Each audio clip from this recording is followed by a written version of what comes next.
देखिए बच्चों, आज जो टॉपिक है हमारे पास में conditions for zero resultant vector, इसके बारे में हम पढ़ेंगे। ठीक है, मैंने आपको पहले भी जीरो वेक्टर बताया है। जीरो वेक्टर होता क्या है? जीरो वेक्टर क्या है? जिसका मैग्नीट्यूड क्या होता है? हमेशा जीरो होता है और उसकी डायरेक्शन जो है वो कोई भी आर्बिट्रेरी डायरेक्शन हो सकती है। ठीक है, डायरेक्शन मतलब जिसकी कोई भी आर्बिट्रेरी, कहीं इधर भी कहीं भी कोई डायरेक्शन हो सकती है, बट मैग्नीट्यूड जिसका जीरो होता है उसको हम क्या कहते हैं?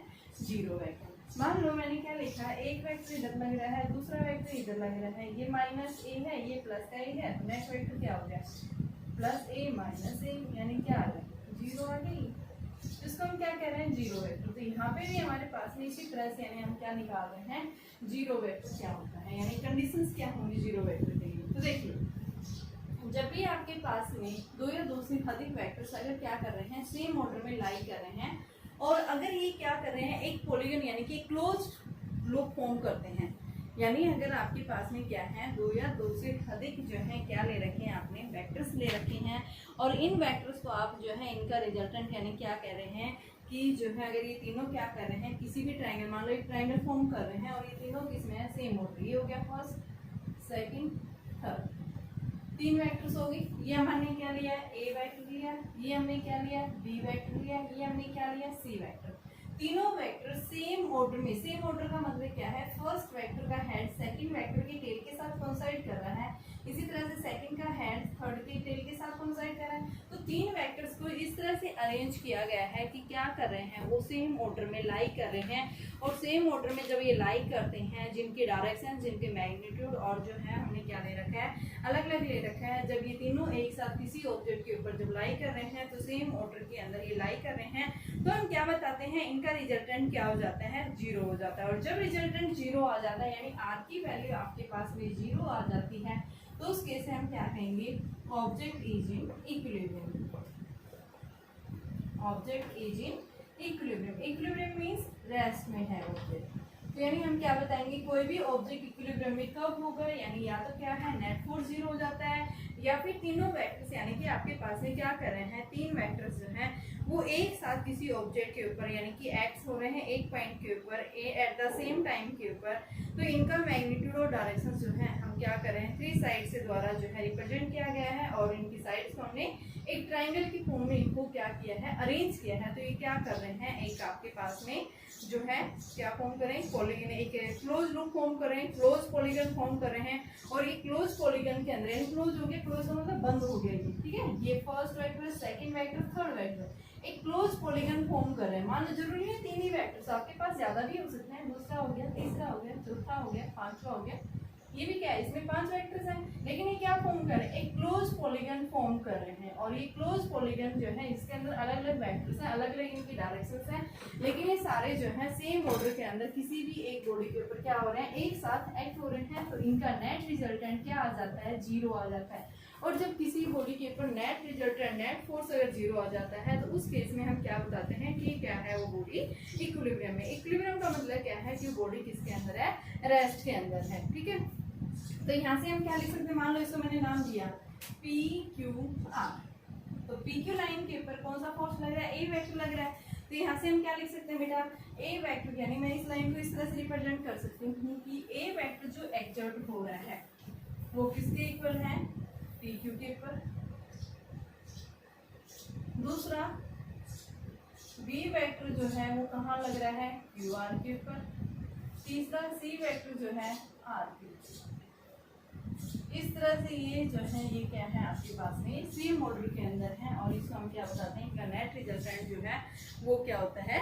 जीरो होता है। तो ये क्या लिखेंगे, if three vectors are acting at a point, if three vectors are acting at a point on an object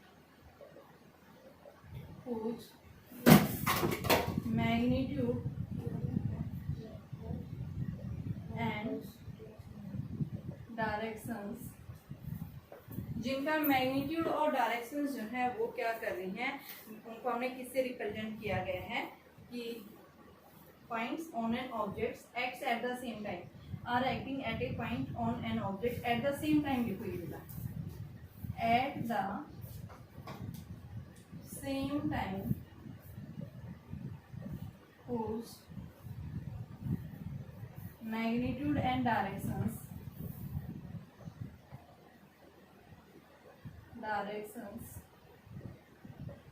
are represents in same order in a closed polygon, then their resultant will be 0। ठीक है, उनका net resultant क्या हो जाता है, 0 हो जाता है। तो ये क्या है, कंडीशन। जब भी 0 वेक्टर्स आता है तो उसके लिए हमारे पास में क्या है, ये कंडीशंस है। ठीक है, अब मैं इसी तरह से मैं क्या दिखाऊंगी यहाँ पे, लेमिस थ्योरम। लेमिस थ्योरम भी हमारी यही कहती है कि लेमिस थ्योरम के अंदर क्या है, जब तीन फोर्सेज जो है जब एक साथ क्या कर रहे हैं किसी एक पॉइंट के ऊपर क्या करें, यानी तीन कॉन्करेंट फोर्सेज होंगे। कॉन्करेंट फोर्सेज मैंने बताया था जिनका इनिशियल पॉइंट क्या होता है, कॉमन होता है। ठीक है, तो देखिए हम यहीं से हम लेमिस थ्योरम से हम दिखाएंगे लेमिस थ्योरम। लेमिस थ्योरम के अंदर भी नेट फोर्स जो है, नेट रिजल्टेंट 0 हो जाता है। ठीक है, देखिए लेमिस थ्योरम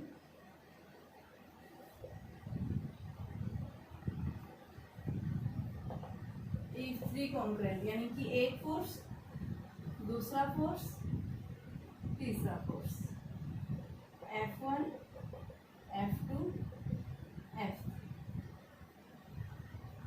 ये क्या कर रहे हैं, एक साथ एक पॉइंट के ऊपर क्या है, तीनों कॉन्करेंट फोर्सेज है जहाँ पे इनका इनिशियल पॉइंट क्या है, एक साथ जो है ये स्टार्ट हुए हैं। तो यहाँ पे हम इन तीनों फोर्सेज को भी क्या कहेंगे, इक्विलिब्रियम में कहेंगे। कैसे कहेंगे, इफ ईच फोर्सेज, यानी कि हम क्या बताएंगे कि आपके पास में लेमिस थ्योरम जो है ये क्या कहती है, तीन फोर्सेज जब भी क्या कर रहे हैं किसी भी पॉइंट के ऊपर एक्ट हो रहे हैं एट द सेम टाइम, तो हम तीनों फोर्सेज को इक्विलिब्रियम में कब कहेंगे, अगर क्या बता रहा है कि ईच फोर्स जो है वो क्या होगा, proportional to the sine of angle between the other two forces. ठीक है, तो ये लेमिस थ्योरम हमारी क्या कहती है, according to this theorem when three forces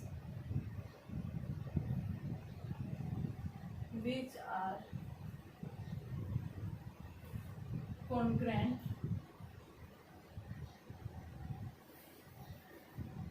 acts at a point at the same time, then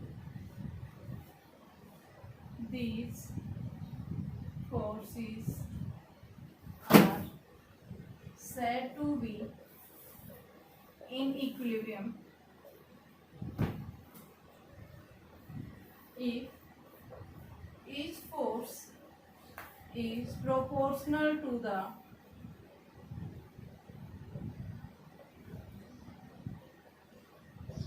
sine of angle between other two forces।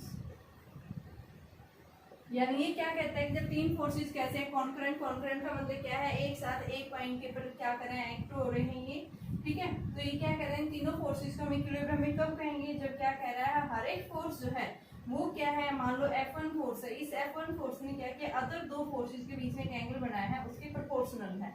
ठीक है, तो मान लो आपके पास में F1 फोर्स ये है, इस F1 फोर्स, या फिर आप ये लो F1 फोर्स है, ये हमारा F2 है, ये मैंने F3, इस F1 ने क्या किया, इन दो के बीच में एक एंगल बनाया, जो कितना एंगल बनाया, अल्फा का। इस फोर्स ने इन दो के बीच में एंगल बनाया, कितना बनाया, बीटा। इस फोर्स ने इन दो के बीच में एंगल बनाया, कितना बनाया, गामा।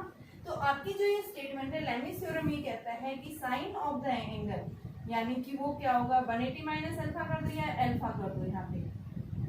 ठीक है, is equal to F2 upon sine of beta is equal to F3 upon sine of gamma.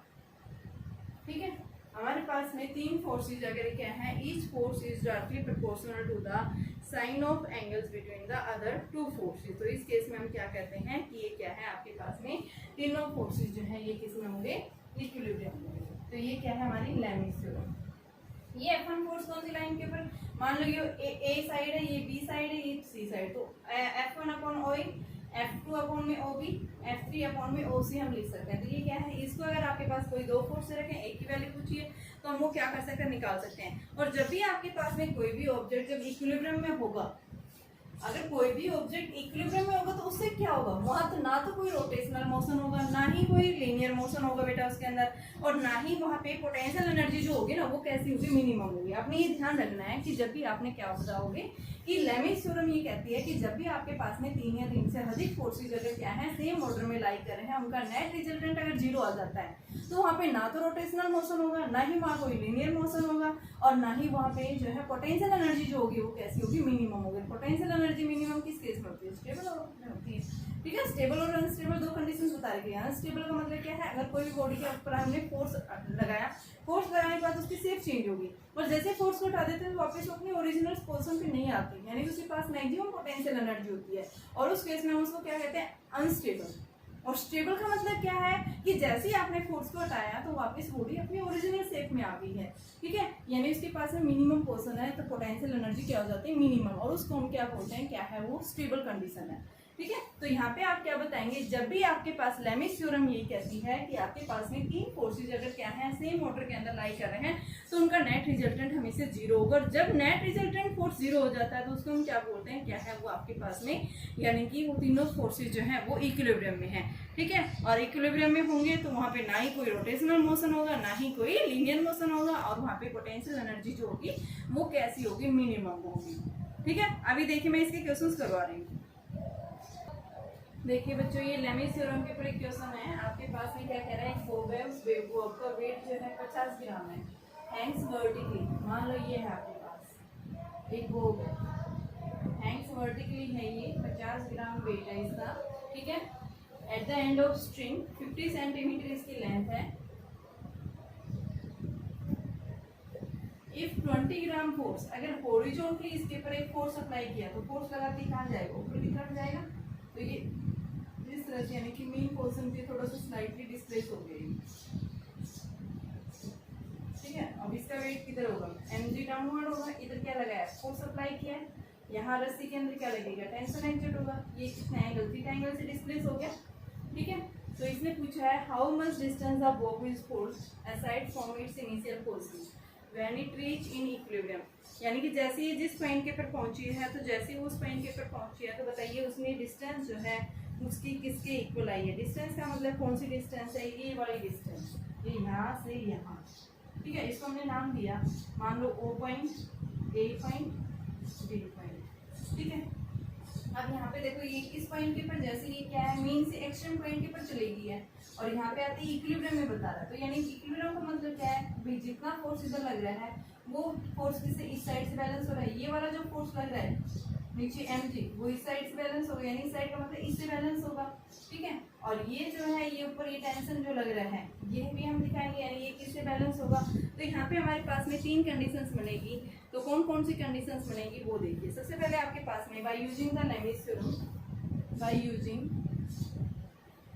Lami's theorem, इसको हम 2 तरीके से कर सकते हैं, रिजोल्यूशन मेथड से कर सकते हैं, इससे भी। रिजोल्यूशन अभी मैंने करवाया नहीं, इसलिए मैं लेमिस से करवा रही हूँ पहले।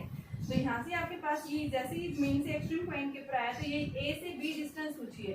तो बेटा देखो ये जो mg फोर्स है ये किधर लग रहा है, कौन सी साइड से, यानी ये जितना लग रहा है उतना ऊपर की तरफ। तो यहाँ पे हम क्या लिखते हैं कि जो mg फोर्स है वो किससे बैलेंस हो रहा है, OA से। ठीक है, mg OA के इक्वल, दूसरा F किससे, AB से, F upon AB is equal to, ये आपके पास टेंशन जो लग रहा है उधर वो किससे है, OB से। ठीक है, अब आपको निकालना क्या है, यहाँ से जो हमें निकालना वैल्यू है CB की वैल्यू, ओ यानी OB की वैल्यू, AB की वैल्यू निकालनी है कि यहाँ से यहाँ तक जब डिस्प्लेस हुआ है तो इस AB की वैल्यू क्या है। तो इस AB की वैल्यू को निकालने के लिए हम क्या करेंगे, देखो हमारे पास में क्या क्या गिवन है, ना तो हमारे पास टेंशन दे रखा है, हमें क्या दे रखा है, फोर्स पता है, हमें mg पता है। तो मैं क्या करूँगी, इन 2 इक्वेशंस का यूज कर लूँ पहले, इन 2 का। तो यहाँ से हम क्या लिख सकते हैं, mg upon OA is equal to F upon AB। इस AB को ऊपर ले जाएं तो ये क्या बन जाएगा हमारे पास में, mg upon F is equal to OA upon में AB। एम की वैल्यू कितनी है आपके पास 50 ग्राम, तो 50 ग्राम का आप क्या लिखते हैं एम की वैल्यू 50 इंटू में सीजीए सिस्टम है 980 आ गया जी की वैल्यू। एफ की वैल्यू क्या है ये फोर्स है, कितना फोर्स है 20 ग्राम फोर्स है ये एफ फोर्स है ना आपके पास में। देखो एफ की वैल्यू कितनी दे रखी है आपके पास में, कितना बता रखा है 50 ग्राम वैल्यू है ये, तो इसकी वैल्यू भी हमारे पास में कितनी आ जाएगी 20 आ जाएगी। तो यहाँ पे हम क्या लिख देंगे 20 इंटू में जो है आपके पास में इसकी value 980 is equal to O A upon में ए, ये इससे कैंसिल, यानी कि ओ ए अपॉन में ए बी 5/2, ठीक है। और यहाँ से बेटा ओ ए अपॉन में ए बी, यानी ये है बेस और ये आपके पास में परपेंडिकुलर, तो क्या होता है परपेंडिकुलर थीटा क्या होता है परपेंडिकुलर अपॉन बेस, यानी उसका उल्टा बेस अपॉन में परपेंडिकुलर, बेस ये है परपेंडिकुलर ये है, यानी कोटेंजेंट थीटा। तो इसको मैं उल्टा करके लिख सकती हूँ, इसको मैंने लिख दिया, ये वैल्यू आ गई ए बी अपॉन में O A is equal to 2/5 और यहाँ से हमारे पास tan थीटा की वैल्यू किसके इक्वल आ गई 2/5, तो थीटा is equal to tan inverse निकाल दें यहाँ से।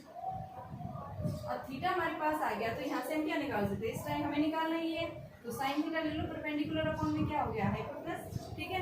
तो यहाँ से आपके पास में देखो क्या किसकी वैल्यू दे रही है थीटा आ गया है, तो यहाँ से आपके पास में हाइपोटेनस की वैल्यू जो है वो कितनी दे रखी है आपके पास में, यानी कि ए से बी ये वैल्यू दे रखी है आपके पास में, कितनी है ये 50 सेंटीमीटर है लॉन्ग। तो यहाँ से हम इसकी जगह पे 50 सेंटीमीटर पुट कर देंगे और आपके पास में वैल्यू आ जाएगी। तो देखो आपके पास में क्या आ जाएगा sine theta is equal to perpendicular upon में हाइपोटेनस, परपेंडिकुलर बेटा ए बी अपॉन में हाइपोटेनस यानी कि ओ बी, ठीक है।